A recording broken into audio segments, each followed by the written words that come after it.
ကဲပြီးတော့ရေအပိုင်း3လာပါပြီစေပုတ်တုလိန်စားညာစားတာလူနာကိုဘယ်လိုမျိုးအတုံးချပြီးဘန်းပြပြီးငွေစားတာလဲ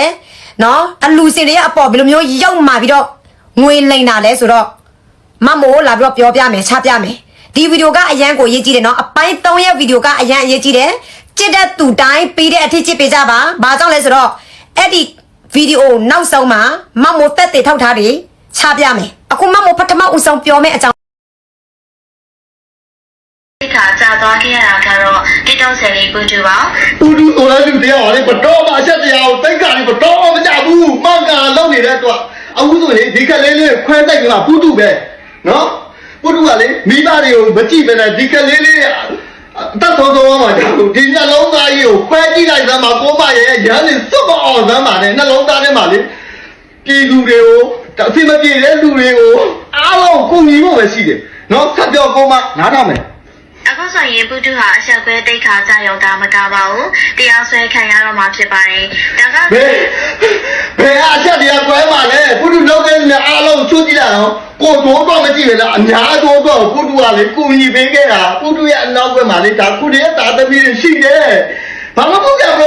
းအမားတို့မီဒီယာတွေလည်းတနာတယ်ဝိုးရနေလဲရတယ်ကိစ္စမရှိဘူးပုတုဆိုတဲ့လူပြောပါလေပုတုရဲ့အနောက်မှာလေတကယ်အစင်မပြေတဲ့လူနဲ့အစင်ပြေတဲ့လူတွေဘယ်ကြားမှနေမယ်ဆိုတော့အစင်မပြေတဲ့လူတွေကြားထဲမှာမနေမဲ့လူသားနော်ထပ်ပြောမှအားလုံးပဲမင်္ဂလာပါခင်ဗျာကျွန်တော်မြန်မာသုတ channel ကပြန်လဲရှိုးဆိုလိုက်ပါတယ်ခင်ဗျာဒီနေ့မှဆိုရင်ဖြစ်ပူတူတယောက်လူနာတွေကိုအသုံးချပြီးတော့အလှငွေတွေကိုဘယ်လိုလိမ့်လေလှည့်စားနေတယ်ဆိုတာကိုမမိုးကပြောပြလာတာဖြစ်ပါတယ်ခင်ဗျာဒီကြောင်းလေးကိုကျွန်တော်ပေးသက်ဒီဝေဖန်သုတ်သက်ပေးကြပါဦးခင်ဗျာကျွန်တော်နဲ့တူတူဆောင်းကြည့်ဖို့ဖိတ်ခေါ်လိုက်ပါတယ်ခင်ဗျာကဲပြီးတော့ရေအပိုင်း3လာပါပြီစေပုတ်တုလိန်စားညာစားတာလူနာကိုဘယ်လိုမျိုးအတုံးချပြီးဘန်းပြပြီးငွေစားတာလဲနော်အလူစင်တွေကအပေါ်ဘယ်လိုမျိုးရောက်มาပြီးတော့ငွေလိန်တာလဲဆိုတော့မမိုးလာပြီးတော့ပြောပြမယ်ချပြမယ်ဒီဗီဒီယိုကအရန်ကိုရေးကြည့်တယ်နော်အပိုင်း3ရဲ့ဗီဒီယိုကအရန်အရေးကြီးတယ်ကြည့်တဲ့သူတိုင်းပြီးတဲ့အထိကြည့်ပေးကြပါဘာကြောင့်လဲဆိုတော့အဲ့ဒီဗီဒီယိုနောက်ဆုံးမှာမမိုးတက်တေထောက်ထားတယ်ချပြမယ်အခုမမိုးပထမဦးဆုံးပြောမယ်အကြောင်းကတော့ဒီနေ့သူလိုက်လို့မတော့လိန်နေတဲ့စကားလုံးတွေအများကြီးပဲရှိတယ်နော်โอเคတိချက်သူပြောတယ်နိုင်ငံသားကဆရာမကြီးကတဲ့နော်လက်မဲကြီးသူ့ရဲ့လက်မဲဘုတုအနောက်ကလက်မဲကြီးကိုပြောတာနော်နိုင်ငံသားဆရာမကြီးကတဲ့သူနဲ့တိတာဟိုးသူပရိဟိတမဖြစ်ခင်မှာတဲ့အဲ့ဒါသူလိန်တာနော်အဲ့ဒီနိုင်ငံသားလက်မဲကြီးဆရာမကြီးကသူ့ကိုဘယ်အချိန်တိလဲဆိုတော့ပုတုပရိဟိတဖြစ်တဲ့အချိန်နော်အစ္စလမ်ဘာသာဝင်အဖွားအိုတယောက်ကိုပုတုအလူခံပေးတယ်အဲ့ဒီဆရာမကြီးကအဲ့ဒီဖွားအိုရဲ့ဗီဒီယိုပေါ့နော်ပုတုတင်ထားတဲ့ဗီဒီယိုကိုတွတ်တယ်ပြီးတော့သူဆက်သွဲတယ်ပြီးတော့လူပေးတာပေါ့နော်လူပေးတဲ့နောက်ပိုင်းမှာသူတို့နှစ်ယောက်တိကြတယ်နော်တိကြတယ်ပြီးတော့စကားပြောကြတယ်ပုတုကအဲ့ဒီချိန်မှာ TikTok ပဲစီးတယ် Face မရှိဘူးကွာ Face မရှိဘူးဆိုတော့သူတို့နှစ်ယောက်စကားပြောတော့ဘယ်လိုမျိုးလိန်စားညာစားလှုပ်စားမယ်ဆိုတော့ Face တူဖွင့်မှာပေါ့တူတောင်းမှာပေါ့နော်အဲ့ဒါသူတို့နှစ်ယောက် Face ဖွင့်လိုက်တယ်ကွာ Okay အဲ့ဒါတော့အပိုင်းတိတ်မမွားပြောလိုက်လို့စင်စီအောင်မယ်အဲ့ဒါအပိုင်းနေလာမယ်အပိုင်းနေကြတော့ပုတုပြောတယ်သူရဲ့မိသားစုကပတ်စံတွေအများကြီးပဲစီပါတယ်သူရဲ့အမျိုးတွေကပတ်စံတွေအများကြီးပဲစီပါတယ်သူဘာလို့ရှင်တယ်သူ့အကလုံးထောက်ပံ့ကူညီပေးမယ်တဲ့သူလိန်တယ်နော်ပုတုရဲ့မိသားစုမှာဘာအလောက်ကမှမရှိဘူးဘာမှလည်းမရှိဘူးပြေလို့နော်သူပြောတယ်သူဖုံးဆိုင်တဆိုင်စီတယ်တဲ့သူလိန်တယ်ဖုံးဆိုင်မရှိဘူးမယုံလို့စိရင်ပုတုရွာကိုတွားပြီးတော့သူ့ရဲ့ရွာသူရသားကိုတော့မေးလိုက်လေးလာလိုက်စုံစမ်းလိုက်ပုတုလိန်တယ်ပုတုဖုံးဆိုင်မရှိဘူးနော်သူ့ရဲ့မိသားစုဘယ်သူမှအလုပ်မလုပ်ဘူးစားတာမျိုးစိုးတာနော်သူ့အဖေနေ့တရက်တိုင်းအရက်တောက်တာလေဒီအလူငွေနဲ့ပဲစားတာတောက်တာနော်ပုတုရဲ့အဖေဆိုရင်ဘလောက်အရက်တောက်လဲဆိုတော့နေ့တရက်တိုင်းအရက်တောက်တာနော်ယောဂပါဖြစ်တယ်တောက်တဲ့အရက်တွေလည်းအလူစင်ငွေနဲ့ပဲတောက်တာအဲကြောင့်ပုတုအလောက်တိုင်မရှိဘူးဖုံးဆိုင်မရှိဘူးဘာဖြစ်လို့ပြောတာလဲဆိုတော့ तू လောင်းကစားတယ်လေကြက်တိုက်လောင်းကစား तू ကစားတော့ तू စောင်းတာအများပြားပဲနော်မြန်မာငွေတန်းရပေါင်းများစွာထောင်နီးပါနော် तू အကျွေးတက်တယ်နော်အဲကြောင့်အကျွေးတက်တဲ့လူတယောက်ကအလောက်ကံမရှိတဲ့မိသားစုတစုကဘယ်လိုမျိုးအကျွေးကိုတော့ရော်တာလဲမဟုတ်လားအလူငွေနဲ့ပဲလေဒီပရိသတ်ဘန်ပြတ်တော့ရတဲ့အလူငွေနဲ့ပဲအကျွေးကိုပြန်ရော်တာโอเคနော်နောက်တစ်ခါတော့ပုတုပြောတယ် तू မိမမရှိဘူးသူ့ကလေးမရှိဘူးတဲ့နော်โอเคထားလိုက်ပါတော့ तू ပြောတယ်သူ့ရဲ့သွေးမတော်သားမဆတဲ့ तू မွေးစားတဲ့ကလေးတယောက်ရှိတယ်အဲ့ဒီကလေးတယောက်ရဲ့အကြောင်းလဲမမိုးအခုမပြောသေးဘူးโอเคနော်ထားလိုက်ပါတော့ तू ရဲ့မိမပဲနှစ်ယောက်ပဲစစ်စစ်သူ့ရဲ့ကလေးပဲနှစ်ယောက်ပဲစစ်စစ်မစစ်စစ်ပေါ့နော်ဒါတွေကြတော့အဓိကမဟုတ်ဘူးမမိုးအဓိကပြောချင်တာတော့ပြည်သူလူထုရဲ့ငွေကို तू လိန်စားတာပေါ့နော်အခုနောက်တစ်ချက်ကြတော့ သူအဖွားကြီးရဲ့ SA ပက်ခံတဲ့အဖွားကြီးရဲ့အလူငွေ तू အလူခံလို့ရပြီကွာသူတို့စင်စရာချပြတယ်နော်အသိန်း40ကျော်ဒါပေမဲ့အသိန်း40ကျော်မကဘူးအသိန်းထောင်နီးပါပဲရတာသိန်းထောင်နီးပါရတာပြီတို့နော်သိန်း40ကျော်သူတို့စင်ချလိုက်တယ်ထားလိုက်ပါတော့အဖွားကြီးကိုသူတို့ဆက်ချင်မပေးဘူးနော်အလူခံတာအရေးပေါ်လူခံတယ်ဟုတ်ဒါပေမဲ့ရလာတဲ့အလူငွေကိုအဖွားကြီးမပေးဘူးပေးတာနဲ့ तू ပေးတာနှစ်သိန်းကြပဲစီးတာနော်အဲ့ဒါကို तू လိန်တာအချက်ပေါင်းများဆိုတော့ तू ပြောတဲ့စကားလုံးအလုံး तू ကလုံးလိန်တာအမှန်တရားဆိုတာမရှိဘူးโอเคနော်အဲ့ကြောင့်ပြည်သူလူထုအလူစင်တွေအားလုံးကတောင်းဝန်ရှိတယ်နော်ပုတ်တုစီမှာဖုံးဆက်ပြီးတော့အဲ့ဒီသိန်း40ကျော်ကိုအဖွားကြီးကိုချက်ချင်းပေးမမိုးပြောပြမယ်ခဏလေးနားထောင်10နှစ်ကျော်တော့ကမမိုးကလေးလေးယောက်ျားလေးတယောက်ကိုပေါ့နော်မမိုးကူညီဘူးတယ်သူ့ရဲ့အမေရွာကမိုးရဲ့ရွာပေးနာမှာပဲနော်ပြောမယ်လူငယ်တွေပေါ့သူ့ကလေးဘလောက်ဖျားသူဘာမှမသိဘာမှနားမလဲပတ်စံလည်းမရှိဘူးနော်သူ့ရဲ့ကလေးချင်းနေစလက်ချင်မှာအော်ချင်းနေတော့မကောင်းတော့ဘူးနော်မိုးရဲ့ကိုယ်ပိုင်ငွေမိုးအရင်ထောက်ပံ့တယ်မလောက်ဘူးခွဲဆက်ရတယ်ကလေးက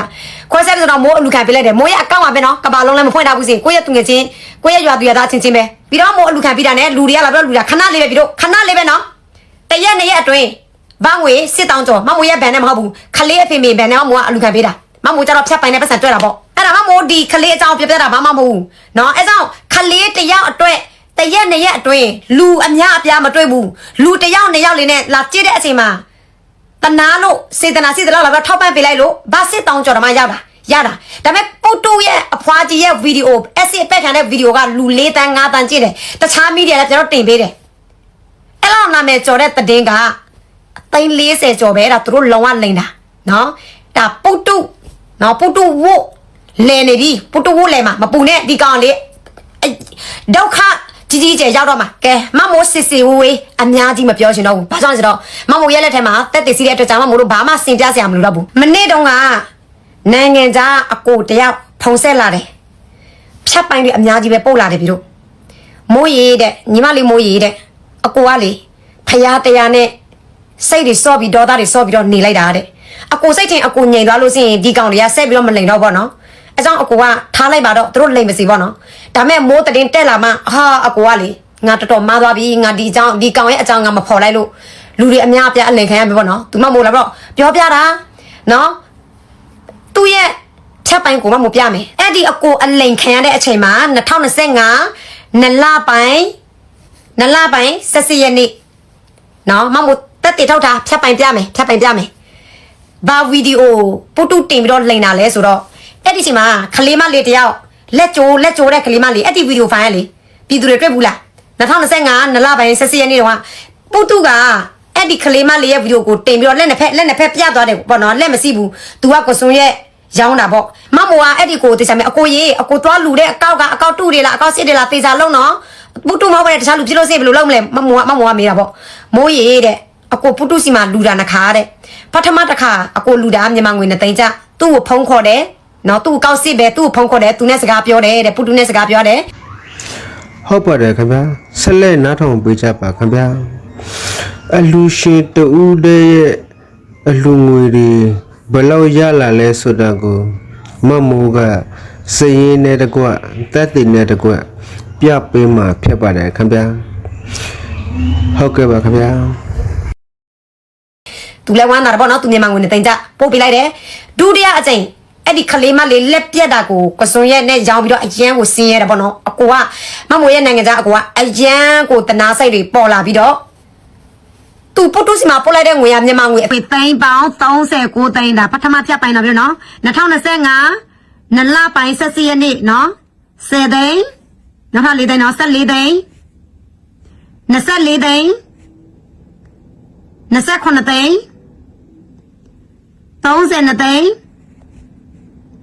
39သိန်းကြည့်အများကြီးပဲနော်ပြီးတော့နော်အေးအဲ့ဒါအလူစင်တူပဲနော်39သိန်းပရေးအများကြီးပဲအဲ့ဒါအလူစင်တူပဲနော်ကျွန်တော်မပြောတာလေအဖွားကြီးရဲ့ဗီဒီယိုကအဲ့လောက်နာမည်ကျော်တာမြန်မာငွေသိန်း40ကျော်ပဲလုံးဝမဖြစ်နိုင်ဘူးလေသူတို့လိန်တာပြီးတော့ရေးဒါကကြတော့လက်ပြတဲ့ခလေးမလေးကိုစုံရဲ့ရောင်းတာနော်ပုတုတင်ပြီးတော့အလူခံတာလေအလူစင်တူပဲအဲ့ဒီခလေးမလေးကိုပုတုစီမာနော်ပုတုရဲ့ကေပေမှာပို့လိုက်တဲ့အချိန်မှာမြန်မာငွေစုပေါင်း39သိန်းမှမို့တက်တေထောက်တာနဲ့ပြပြီနော်အကိုကြီးကပို့ပြီးတာနဲ့မမွေးအကိုကနိုင်ငံသားမှာသူ့ရဲ့သူငယ်ချင်းကိုပို့ခံတာပေါ့နော်ပို့ပြီးတာနဲ့ မမိုးရဲ့အကိုကပုတုစီမှာဖုံပြန်တော့ဆက်တယ်ပုတုရေအကိုရဲ့ငွေ39တန်ရောက်ပြီလားရောက်ပြီအကိုရေတဲ့ရောက်တာနဲ့ပြီးတော့ရေဖုံချပြီးတာနဲ့မမိုးရဲ့အကိုကို block လိုက်တာလုံရဲလိုက်တာပြီးတော့ရေအဆောင်မို့ပြောတယ်လေပုတုနော်ဖွင့်ထားတဲ့ page ကအဲ့ဒီလက်မဲကြီးစီးတယ်လေငွေဝင်တာငွေဖြူလားငွေမဲလားဝင်ငွေထွက်ငွေစင်းစရာအတိအကျမရှိဘူးမိုးတို့ပြည်သူတွေအားလုံးသိထားရမှာကပုတုကအယောင်ပြဟန်ပြပဲပြီးတော့နော်သူ့အနောက်မှာလက်မဲကြီးတွေအများကြီးပဲသူ့ကိုကြိုးကန်ထားတယ်အခုသူတို့ရဲ့လောက်ရကနာမည်တက်တာတော့ပုတုတရားပဲသူတို့ရဲ့ဝင်းဝိုင်းကအကြီးကြီးပဲကြားဖြန့်ကန်အကြီးကြီးလို့ပြောလို့ရတယ်သူ့ရဲ့ဝင်းဝိုင်းကပြီးတော့သူတယောက်တည်းမဟုတ်ဘူးနော်ပြောရမှာတော့ပြည်သူတွေတွေ့လို့ရှိရင်ပုတုပဲစာရေးတယ်ပုတုပဲပို့တင်တယ်ပုတုပဲအလူခန်းတယ်သူပြောတယ်သူတယောက်ပဲညပိုင်းမှာတယောက်ပဲသွားတယ်တဲ့လသူလိုက်လို့နေချင်မှာတွေ့လားသူရဲ့အနောက်ကကလေးတွေအများကြီးပဲတွေ့လားသူ့ဗီဒီယိုရိုက်တဲ့ကလေးလေးတွေနော်အဲ့ဒီကလေးတွေအားလုံးလဲမမပြောရမယ်နော်ပုတုပြောတဲ့စကားတစ်ခုစီးတယ်ဖာယုံမသွားဘူးတဲ့သွားတယ်အေးအဲ့ဒီစကားတစ်ခုမှခုနတော့ပြောဖို့မေ့သွားတယ်ပုတုဖာယုံသွားတယ်စင်ဖာယုံသွားတယ်ဆိုတာသူ့အတွက်လားဘသူ့အတွက်လဲအဲ့ဒီຢာတွေကအပိုင်း၄အပိုင်း၅အပိုင်း၆မှာလာမယ်โอเคနော်ဒီသူတွေအားလုံးသိထားနော်မအားလာမအေလိုမင်းအောင်လဲအုပ်ချုပ်နေတဲ့အချိန်မှာသူတို့ရဲ့ဝင်ဝိုင်းကမောင်ချစ်သူတို့ကြားဖြတ်ကံမမဟုတ်ဘူးပရိုက်တာအတူရောင်ဆောင်ဟန်ပြလူလေလူညာကြားဖြတ်ကံတွေကြီးစီးတယ်နော်အားလုံးသိထားပေးကြပါအဲ့ဒီမအေလိုပုတူကသူအဲ့ဒီ messenger ကိုဝင်လိုက်တာနဲ့โอเคဒီလူပတ်စံဘလောက်လူလဲအဲ့ဒါပဲသူသိတယ်စုပေါင်းငွေဘလောက်ရလဲနွားလေဘာမှခင်မဆိုင်ဘူးလက်မဲကြီးတွေသူ့ကိုကြိုးကင်ပြီးတော့သွားခိုင်းတဲ့နေရာသူကလုံးသွားတယ်နော်ထိုင်ဆိုရင်ထိုင်ရဆိုရင်ရဒီနေရာသွားဆိုရင်သွားအကုန်လုံးလောက်ရတာအဲကျွန်မကိုပြောတယ်မြန်မာငွေအသိန်း1000ရလို့ရှိရင်ဟိုဘက်က80ရာခိုင်နှုန်းယူတယ်ပုတု30ရာခိုင်နှုန်းပေးတယ်2%လေးကိုလူနာကိုပြန်တော့ပေးတာနော်အခု S နဲ့အပက်ခံတဲ့လူနာအဖွားကြီးလဲပုတု2သိန်းပဲပေးတယ်နော်သူလက်လွှဲတဲ့အချိန်မှာသူဆက်ပြီးတော့လိန်သေးတယ်နော်အော်ဒီဖွားကြီးကိုတဲ့ तू အဲ့ဒီဘန့်ငွေမြန်မာငွေ340ကျော် तू အခုမပေးဘူးတဲ့ယောဂပြောင်းมาတဲ့ပေးมาတဲ့ကြည်စမ်းလူနာကအသေးအတန်ဆိုမှလူနာရဲ့ငွေကိုရပြီးတော့ချက်ချင်းမပေးဘူးအော်ပြောင်းတဲ့အချိန်မှပေးมาတဲ့ဘလောက်လဲလေ तू စိတ်တည် तू လဲပြီးဒါပေမဲ့ तू စိတ်တည် तू ရဲ့ line ဆိုကိုကြည့်တဲ့ तू ကချီစားတဲ့လူတက်ပဲလားမသိဘူးအေးမမိုးရဲ့အကိုဆိုရင်လေအရန်ကိုအဲ့ဒီချိန်မှာ तू အရန်ကိုဒေါသထွက်တယ် तू အရန်လေးစိတ်ဆင်းရဲတယ်ပေါ့နော်အဲ့ဒီနေကစား၍သူညိန်သွားတာပေါ့ညိန်သွားတယ်ဟိုပုတုအစားတော့ဆိုပုတုသူတဆင်းနေစိတ်မှာပေါ်တာပေါ့နော်အရန်ကိုဒေါသထွက်တာအဲ့ဒါ तू ကစိတ်တင်ငါဖော်ရင်ကောင်းမလားမဖော်ရင်ကောင်းမလား तू ကအေးထားလိုက်ပါတော့လေ तू လောက်တာမကောင်းလို့စင် तू မကောင်းတာတွေ့မှာပဲလို့မမွေးအကိုလည်းအဲ့လိုဖရားတရားနဲ့အဲ့လိုမျိုးပြန်တော့စဉ်းစားလိုက်တာပေါ့နော်အဲ့တော့ तू ကမပြောဘဲနဲ့ तू နေလိုက်တယ်မပြောဘဲနဲ့နေလိုက်တဲ့နောက်ပိုင်းမှာမမိုးဖော်တူအခုမမိုးဖော်လိုက်မှမမိုးရဲ့အကူမမိုးရဲ့တတင်ကိုကြားပြီးတော့မမိုးစီမှာဆက်သွဲလာတယ်နော်အဲ့ဒါပုတ်တူရေနေဘလိုမျိုးရောက်မှလဲရက်ဆက်လဲအောက်တန်းကြလဲဆိုတာနေဆက်ပြီးတော့မျက်ရည်ခြူပြလိုက်စမ်းနော်တီသူလူထုရဲ့ငွေကိုသိမ်းပေါင်းများစွာလိန်စားရတဲ့နေ့လိုအောက်တန်းစားနေဆက်ပြီးတော့လိန်မယ်နေ့အမားကိုနေမဝန်ခံဘူးဆိုရင်ပုတ်တူနော်အပိုင်း၄အပိုင်း၅အပိုင်း၆ဆက်ပြီးတော့လာမှာပြီးတော့နော်တခိုးလူလေလူညာအောက်တန်းစားမအေလို့ပုတ်တူကိုပက်စုပက်ဆက်နဲ့နော်ကာကွယ်ပေးတဲ့မအေလို့ဆိုလို့ပုတုကိုသူ့အသက်ထိသူကာကွယ်တယ်ပုတုကရိုးသားပါတယ်မှန်ကန်ပါတယ်ပြောနေတဲ့မအေလို့ဆိုလို့ဘယ်လိုမျိုးတောင်းယူမလဲအခုပုတုလိန်သွားတဲ့ပြည်သူလူရဲ့ငွေတန်းပေါင်းများစွာတောင်းယူပေးမလားဆိုလို့လာပြီးတော့ရော်ပေးမလားမမွေးအကိုရဲ့ငွေတွေလာရော်ပေးမလားမြန်မာငွေ39သိန်းကျန်တဲ့လူတွေကတော့အများကြီးပဲစစ်တယ်နော်ဆိုလို့မင်းတောင်းဝစစ်စုံမင်းပဲအမခံတာနော်ဒီမအေလို့โอเคနော်မင်းမသိတယ်လို့မဟန်ဆောင်နဲ့ဆိုလို့အခုဘာမှတက်ပြောသေးဘူးဟုတ်လားအပိုင်း3ပေါ်လာပြီနော်ကျန်တဲ့ကောင်တွေမှတဲ့ငါပက်စုပစနဲ့ဆဲထားတာငါမာတယ်အဲ့ဒီမအေလို့ကမန်တယ်ရိုးသားတယ်ယုံကြည်လို့ရပြောနေတဲ့နွားတွေအားလုံးလဲစောက်ပစပေါက်မပိတ်နဲ့မင်းတို့ပြောထားတဲ့စကလုံးအားလုံးမင်းတို့တာဝန်ယူနွားတွေနွားမတွေနွားထီးတွေအားလုံးပုတုရိုးသားပါတယ်ပုတုမှန်ကန်ပါတယ်နော်အဲ့ဒီနွားတွေအားလုံးကထွက်လာပြီးတော့နော်မင်းတို့ယောက်ျားပီတာလို့စင်မိန်းမပီတာလို့စင်မင်းတို့စကလုံးဟုတ်ကဲ့ပါခင်ဗျာတည်င်းလေးရတော့ဒီလောက်ပါပဲ